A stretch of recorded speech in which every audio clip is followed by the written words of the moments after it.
Welcome back, travelers, is already coming to the end of the first half of version 5.5, where we can get you a brand new Varisa in Xianyun, and therefore relatively not so long left to wait for the release of version 5.6, with new officially announced characters from Escoffier and IFM. So sit down more comfortably, I suggest now, to reason with you and try to figure out what characters can in theory come out already in version 5.7. so that now we can be ready for them and have time to accumulate more Primogems, so that it will be useful and interesting. Let's start with something simple. Namely, we will calculate when version 5.7 will be released approximately.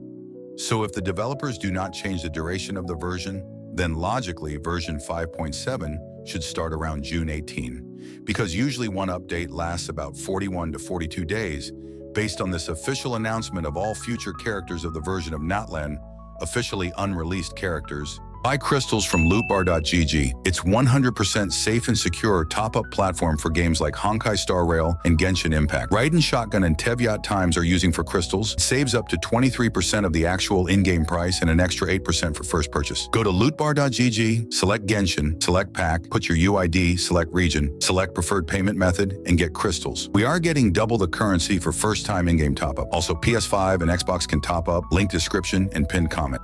We have only 2 left since IFA and Escoffier. We are no longer taking into account because their release was already officially announced by version 5.6.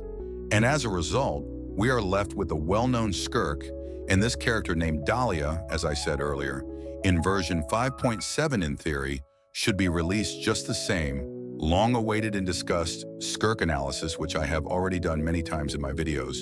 From reruns, we have quite a lot of options. But if we base it on the fact that the developers usually rerun new characters for the first time, approximately every 3 or 4 versions, then in my opinion, we can be rerun in version 5.7 as, once again, Mavuika, since she has never been rerun since her release by the same logic from the legendary characters. We can see reruns of Mualani Chaska or Kinich, who also have not received their runs since their release. However, version 5.7 promises to be very hard on the players' wallets, since putting 2 of the most anticipated and meta characters of the region in one update is quite ruinous for us. We hope that the developers will not put Skirk and Mavuika in one banner together. So that's how things are. What characters are you waiting for? Be sure to write about it in the comments. That's for me. Subscribe to the channel and bye everyone.